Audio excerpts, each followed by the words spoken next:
Olá, pessoal! Tudo bem com vocês? Espero que todos estejam bem, meus queridos. Aqui é a professora Andréia Santos, de Literatura.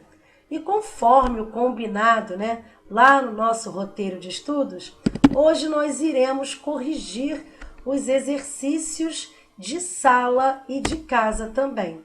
Vamos lá? Todos comigo, atividades para a sala, página 16. Vamos lá? Página 16, capítulo 15. Falamos sobre a geração de 30, Carlos Drummond de Andrade, não é isso? Bom, vamos lá? O exercício de número 1 diz assim, nós temos o título, Morte do Leiteiro, Morte do Leiteiro, que diz assim, há pouco leite no país, é preciso entregá-lo cedo. Há muita sede no país, é preciso entregá-lo cedo. Há no país uma legenda, que ladrão se mata com tiro. Então o moço que é leiteiro, de madrugada com sua lata, sai correndo e distribuindo leite bom para gente ruim. Sua lata, suas garrafas e seus sapatos de borracha vão dizendo aos homens no sono que alguém acordou cedinho e veio do último subúrbio trazer o leite mais frio. E mais alvo da melhor vaca, para todos criarem força na luta brava da cidade. Meleiteiro tão sutil, de passo maneiro e leve, Antes desliza que marcha. É certo que algum rumor sempre se faz. Passo errado, vaso de flor no caminho, cão latindo por princípio, ou um gato quisilento. E há sempre um senhor que acorda, resmunga e torna a dormir, Mas este acordou em pânico. Ladrões infestam o bairro. Não quis saber de mais nada. O revólver da gaveta saltou para sua mão. Ladrão se pega com tiro. Os tiros na madrugada liquidaram o meu leiteiro. Se era noivo, se era virgem, se era alegre, se era bom, não sei. É tarde para saber. Da garrafa estilhaçada, no ladrilho já sereno, escorre uma coisa espessa, que é leite, sangue, não sei. Por entre objetos confusos, mal redimidos na noite, duas cores se procuram, suavemente se tocam, amorosamente se enlaçam, formando um terceiro tom, a que chamamos aurora. É um texto de Carlos Drummond de Andrade, Bem, com relação ao poema Morte do Leiteiro, de Carlos Drummond de Andrade, julgue os itens a seguir. Então, ele deixou aqui, e trouxe aqui alguns itens. Vamos ler? 1. Nesse poema foram utilizados recursos literários característicos do primeiro momento modernista, tais como o humor e a paródia. Número 2. Nos 6 versos iniciais do poema, a impessoalidade poética é reforçada pelo emprego de orações sem sujeito ou com sujeito indeterminado. Tal impessoalidade contrasta com a aproximação entre narrador e personagem, marcada textualmente pelo emprego do pronome meu no verso meu leiteiro tão sutil, que está lá no verso 20. Terceiro, o autor emprega recursos linguísticos para expressar de forma impessoal a voz da ideologia que fundamenta a atitude do Senhor, que atira no leiteiro sem refletir sobre o real perigo de tal ato. Quarto, o leiteiro é uma personagem caracterizada no poema, sobretudo em sua dimensão psicológica, o que aproxima a estrutura do poema a de um texto jornalístico. Quinto, o narrador enuncia os fatos de forma a aderir ao ponto de vista do senhor que mata o leiteiro por acidente, como se verifica na forma sutil com que avalia como imprudente a ação da personagem que entrega leite em domicílio. Sexto, pela maneira como são apresentados sentimentos em um modelo poético sucinto e inspirado na tradição clássica, o poema, né, pode ser considerado um diálogo de Carlos Drummond de Andrade com a poesia do grupo de poetas brasileiros que ficou conhecido como Geração de 45. E última, sétima e última. A imagem final do poema extrai sua eficácia estética do atrito entre a beleza de uma imagem comumente associada à esperança, né, no caso a aurora, e a condição trágica da inusitada mistura de cores que resulta do assassinato do leiteiro, no caso leite e sangue. Bem, a partir da análise das afirmativas anteriores, identifique quais delas são verdadeiras e justifique aquelas que são falsas. Bom, pessoal, aqui, né, na número 1, no exercício número 1, da atividade para a sala, a primeira afirmativa, né, o primeiro item é falso, ok? É falso. Por que é falso? Então, embora o poema apresente elementos formais, né, característicos do primeiro momento modernista, não expressa humor nem paródia, tá? Então, o autor aqui, ele salienta o cotidiano da vida urbana que envolve as pessoas em um clima de violência e medo.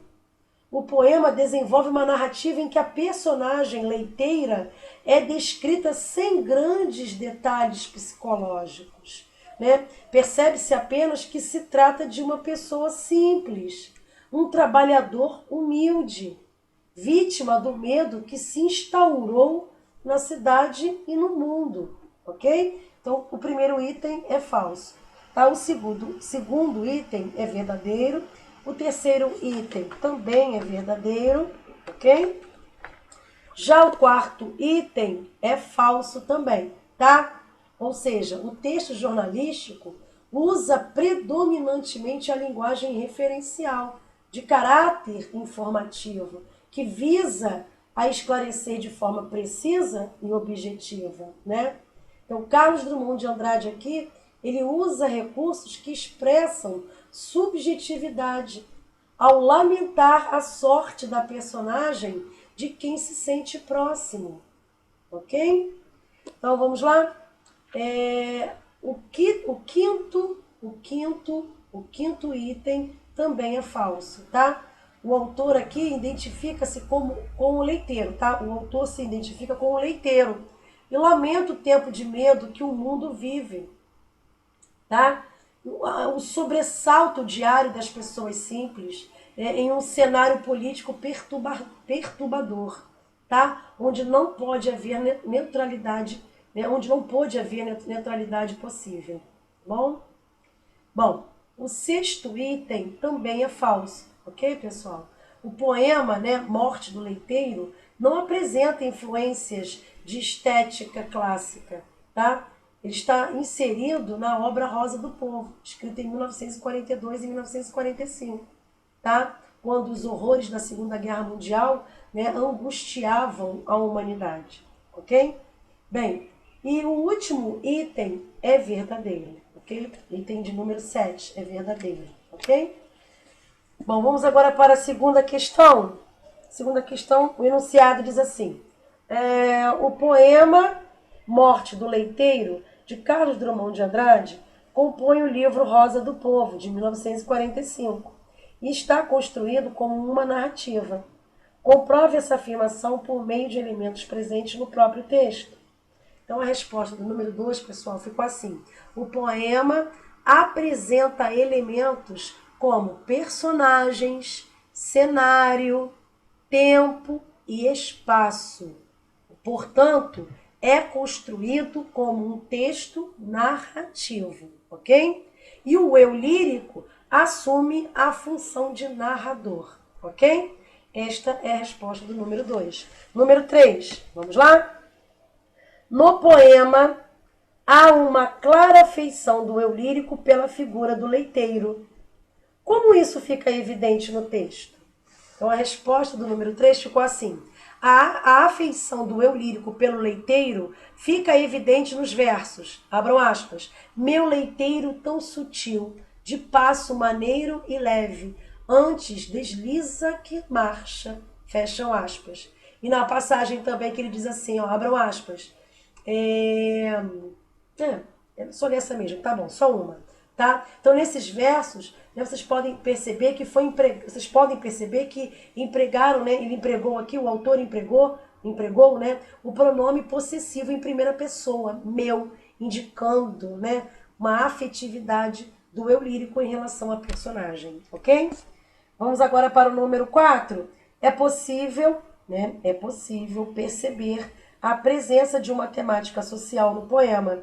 Identifique-a e comente sobre ela. Então, a resposta do número 4, pessoal, ficou assim. O poema explora a sensação, né, de falta de segurança da população, o medo da criminalidade, né, o porte de armas como tentativa de solução de tais problemas. Né, fato que culmina na morte do leiteiro, né, que no caso é o inocente. Ok? Esta é a resposta do número 4. Vamos agora para o número 5. Vou virar a página aqui. Vamos lá? Bom, número 5, ok? Que diz assim, leia o poema com licença poética, né, da autora Adélia Prado. Vamos lá? Bom, com licença poética. Quando nasci, um anjo esbelto, desses que tocam trombeta, anunciou, vai carregar bandeira. Cargo muito pesado para a mulher, esta espécie ainda envergonhada. Aceito os subterfúgios que me cabem, sem precisar mentir. Não sou feia que não possa casar. Acho o Rio de Janeiro uma beleza, e ora sim, ora não, creio, né? Creio, em parto sem dor. Mas o que sinto, escrevo. Cumpro a sina, inauguro linhagens, fundo reinos. Dor não é amargura. Minha tristeza não tem pedigree. Já minha vontade de alegria, sua raiz vai ao meu mil avô. Vai ser coxo na vida, é maldição para homem. Mulher é desdobrável. Eu sou. Adélia Prado. Bem, o enunciado diz assim, os versos de Adélia Prado traçam uma evidente relação de intertextualidade com o poema de Sete Faces, de Carlos Drummond de Andrade. Há, porém, uma intenção paródica no texto de Adélia Prado. Sabendo disso, sintetize as principais diferenças entre os textos. Bom, a resposta, pessoal, do número 5 ficou assim. Embora ambos os textos apresentem pontos afins, né, como o viés autobiográfico, né, o poema de Drummond dispõe de uma voz lírica masculina, tá? Enquanto os versos de Adélia Prado evocam um eu lírico feminino. Então essa distinção provoca uma visão drasticamente diferente sobre o mundo. Ao contrário da postura pessimista, né, do poema de Drummond, o eu lírico de Adélia Prado é positivo, tá? Não encara a dor com amargura, não. Então, por isso, consegue contornar os obstáculos, né? Lidar com leveza, com o peso do fardo que suporta, não é isso? Então, no verso final do poema de Adélia Prado, né, sugere-se que a postura desgostosa e paralisadora diante da vida é típica dos homens, tá? As mulheres são desdobráveis, não se deixam encolher ou apequenar pelas circunstâncias difíceis, ok? Esta é a resposta do número 5. Agora, vamos para as atividades propostas? Vamos lá? Bom, exercício número 1 diz assim, leia um trecho do poema A Mesa, de Carlos Drummond de Andrade, e considere as afirmativas que seguem. Vamos lá? Vamos ler? A Mesa. E não gostavas de festa? Ó, velho, que festa grande, hoje te faria, gente. e teus filhos que não bebem e o que gosta de beber em torno da mesa larga, largavam as tristes dietas, esqueciam seus fricotes e tudo era farra honesta, acabando em confidência. Ai, velho, ouvirias coisas de arrepiar teus 90. Carlos Drummond de Andrade, né? Bom, nós temos aqui 3 afirmativas. Vamos ler? Primeira, o eu lírico imagina a grande festa que todos os irmãos e os sobrinhos fariam ao pai. Vamos ver se é verdadeiro? É verdadeira essa primeira, tá? Número 2, o poema é sublimação do perdão e do reencontro familiar. Sim, verdadeiro. Depois, terceiro, o eu lírico, esquecendo que conjuga o verbo no pretérito imperfeito, vai descrevendo a mesa, seus ocupantes, vivos e mortos, apresentando-se como é, como foi, como suas características, seus defeitos e suas críticas veladas ou explícitas demais. Então, o enunciado diz o seguinte: pode-se dizer sobre as afirmativas anteriores que todas são verdadeiras. Resposta correta, pessoal, é a letra C, ok? Vamos lá? Agora nós temos 2 textos para responder a questão de número 2. Vamos ler aqui? Texto 1. Há máquinas terrivelmente complicadas para as necessidades mais simples. Se quer fumar um charuto, aperte um botão. Paletóis abotoam-se por eletricidade. Amor se faz pelo sem fio. Não precisa estômago para a digestão. Esse texto é um texto de Carlos Drummond de Andrade. Agora vamos ler o texto 2. O título é Cota Zero. Stop! A vida parou. Ou foi o automóvel? Também é um texto de Carlos Drummond de Andrade. Bom, a questão número 2 diz o seguinte: sobre esses versos, extraídos da obra Alguma Poesia, pode-se dizer que...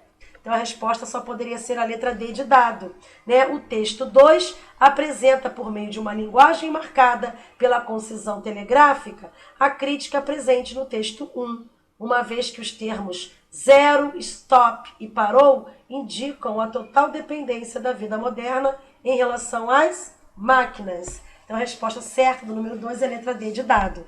Ok, pessoal? Vamos continuar aqui, número 3.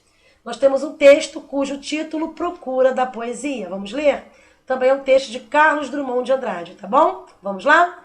Não faças versos, né? Não faças versos sobre acontecimentos. Não há criação nem morte perante a poesia. Diante dela, a vida é um sol estático, não aquece nem ilumina. Penetra surdamente no reino das palavras. Lá estão os poemas que esperam ser escritos. Estão paralisados, mas não há desespero. Há calma e frescura na superfície intacta. Ei-los, sóis e mudos, em estado de dicionário.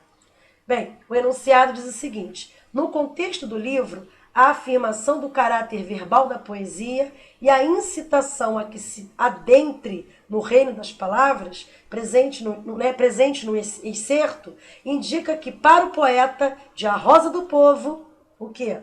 Resposta correta só poderia ser a letra D de dado, né? As intenções sociais da poesia não limitam o fazer poético, ok, pessoal? Então, um dos temas, né, caros à poética drummondiana, vamos dizer assim, é a questão social, tá? Que serve de mote, né, para poesias a respeito dos horrores da guerra e da condição social que presenciava, ok? Podem marcar, então, a letra D de dado. Número 4. Bom, aqui no número 4 nós também temos um texto de Carlos Drummond de Andrade, cujo título Quadrilha, muito famoso, né? Vamos lá? João amava Teresa, que amava Raimundo, que amava Maria, que amava Joaquim, que amava Lili, que não amava ninguém. João foi para os Estados Unidos, Teresa para o convento. Raimundo morreu de desastre, Maria ficou para a tia. Joaquim suicidou-se e Lili casou com J. Pinto Fernandes, que não tinha entrado na história. Bom, o enunciado diz o seguinte: os poetas da geração de 1930, do modernismo brasileiro, incorporaram em suas produções as conquistas formais obtidas pelos poetas da geração de 1922. Exemplo dessa conquista, como se vê no poema. Então aqui a resposta do número 4 só poderia ser a letra B de bola. Ok, pessoal?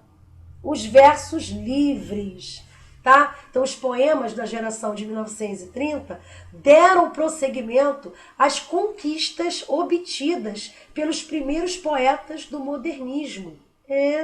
Então o poema Quadrilha, esse poema aqui Quadrilha, de Carlos Drummond de Andrade, se apresenta em versos livres, ou seja, né, não metrificados, ok? Vocês podem perceber que até a linguagem é simples, né? Mas sem traços de coloquialismo, né? Ela é simples, mas não apresenta traços de coloquialismo, tá bom? Vamos lá, número 5. A versatilidade de Carlos Drummond de Andrade manifesta-se, só podia ser a letra E, em sua poesia, marcada pela valorização do humano e por um traço constante de humor. Tá bom, pessoal? Então a resposta certa do número 5 é a letra E. Tá? A poesia de Drummond possui traços de pessimismo, né? De pessimismo, isolamento e essencialmente de questionamento da existência humana também, né? O sentimento do ser humano em relação ao mundo também. Tá? E além disso, o humor e a ironia também são aspectos, tá, que se estendem por toda a obra do poeta, ok? Vamos agora para a questão de número, vamos ver aqui, de número 7. Ó, a questão de número 6, né, coração numeroso aqui, a resposta é letra A, tá bom, pessoal? Letra A, número 6, letra A. Vamos para o número 7.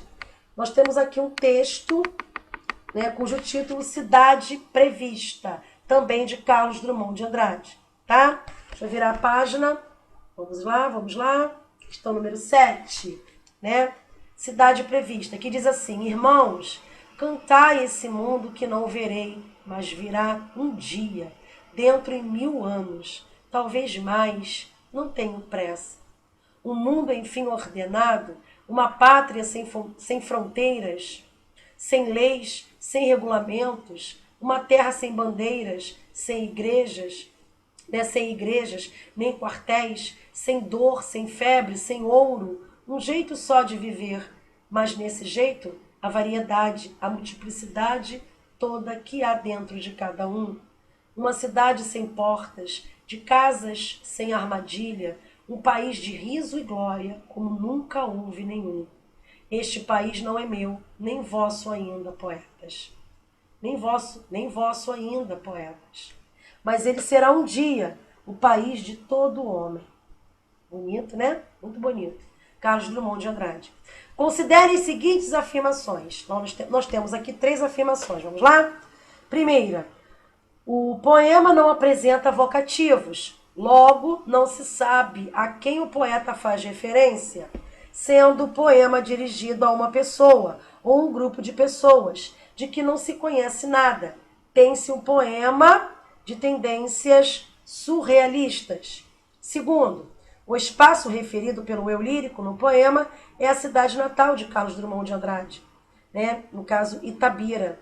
A pequena cidade do interior de Minas Gerais funciona como um microcosmo de todas as sociedades do mundo. Terceira afirmação. Estruturalmente, a forma fixa do soneto, escolhida para o poema, mostra a filiação temática do poeta ao parnasianismo. O culto aos aspectos formais, o número de sílabas métricas e outros recursos poéticos parnasianos são ressaltados no poema. Bom, pode-se dizer que... Então aqui, pessoal, a resposta só poderia ser a letra D de dado, tá? Todas as afirmações são falsas, tá bom? Todas são falsas. Primeiro, aqui, de fato, vamos dizer aqui, o poema, ele apresenta um vocativo sim, logo no primeiro verso. Quando ele fala assim, irmãos, ele faz um chamamento, né? Irmãos, que se refere àqueles semelhantes, né, ao eu lírico, né? Então, mais ao final do poema, o segundo vocativo também revela que o poema se refere, então, aos poetas. Então, além disso, nada no poema indica sua filiação ao surrealismo. Então, Já pode perceber que na primeira afirmativa já era falsa, né? A segunda afirmativa também é falsa. Por quê? O espaço evocado no poema não é bem delimitado, tá? Mas representa uma nova forma de convivência social, ok? E a terceira afirmativa também é falsa. Por quê? Porque o poema não segue a estrutura do soneto. Não segue, tá?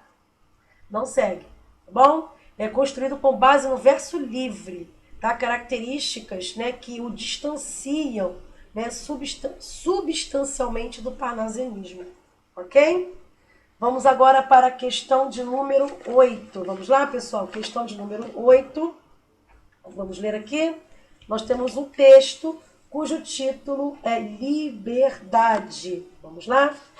Bom, o pássaro é livre na prisão do ar. O espírito é livre na prisão do corpo. Mas livre, bem livre, é mesmo estar morto. Também é um texto de Carlos Drummond. Bom, o enunciado diz assim: o eu lírico do poema drummondiano reflete sobre a liberdade, fazendo comparações e chegando a uma conclusão, só podia ser a letra B de bola, né? Contraditória, porque somente a ausência total seria libertadora. Então, o número 8 é letra B, tá, pessoal? O eu lírico do poema aqui constata que a liberdade, mesmo para os que se acham livres, é limitada. A verdadeira liberdade seria não estar preso a lugares físicos ou mesmo a um corpo, né? Chegando à conclusão de que a morte seria a experiência verdadeiramente libertadora, ok? Então a resposta certa aqui é a letra B de bola, número 8, letra B. Número 9, vamos lá? Número 9, nós temos um texto cujo título é Elegia 1938, e o enunciado diz assim, vamos lá? Vamos direto ao enunciado. Considerando que a produção de Carlos Drummond de Andrade se conecta intimamente com os grandes dramas modernos, assinale a alternativa que melhor analisa o poema com base nessa perspectiva. Então a resposta do número 9 só poderia ser a letra B de bola. Símbolo do sistema financeiro, a ilha de Manhattan está associada aos males que afetam o sujeito comum, tá? Então aqui, pessoal, a ilha de Manhattan é um grande símbolo financeiro, né? Principalmente devido a uma de suas mais famosas ruas, a Wall Street, onde se localiza, né, a Bolsa de Valores de Nova York, ok? Então a resposta certa do número 9 é a letra B de bola. Número 10, nós temos também um poema aqui, de Carlos Drummond de Andrade, né, cujo título Consolo na Praia, né, que diz assim: vamos, não chores, a infância está perdida, a mocidade está perdida, mas a vida não se perdeu. O primeiro amor passou, o segundo amor passou, o terceiro amor passou, mas o coração continua. Perdeste o melhor amigo, não tentaste qualquer viagem, não possuís carro, navio, terra, mas tens um cão. Algumas palavras duras, em voz mansa, te golpearam. Nunca cicatrizaram, né? Nunca cicatrizam. Mas e o humor? A injustiça não se resolve, a sombra do mundo errado. Murmuraste um protesto tímido, mas virão outros. Tudo somado devias precipitar-te de vez nas águas. Estás nu na areia, no vento. Dorme, meu filho. Bom, considere as seguintes afirmações. Primeira, os 3 primeiros versos de cada estrofe, com exceção da primeira, são mais longos que o último, criando assim uma oposição métrica similar a uma oposição de significado. Bom, segunda, os versos a infância está perdida, a mocidade está perdida, remetem aos motivos do pranto, né, do lamento. E terceira, não há a noção da ideia da perda, mesmo quando estão delimitados 2 estágios cronológicos da travessia humana, a infância e a juventude. Pode-se concluir que a resposta aqui só poderia ser a letra B de bola, né? A 1 e a 2 são verdadeiras. Podem marcar a letra B de bola, ok, pessoal? Tá? Então, encerramos aqui a correção dos nossos exercícios do capítulo 15 do nosso livro de literatura. Tá? Não esqueçam de colocar os nomes, ok, pessoal? E a turma aqui nos comentários. Tá bom, meus amores? Fiquem todos com Deus. Um grande beijo e até o próximo vídeo. Tchauzinho!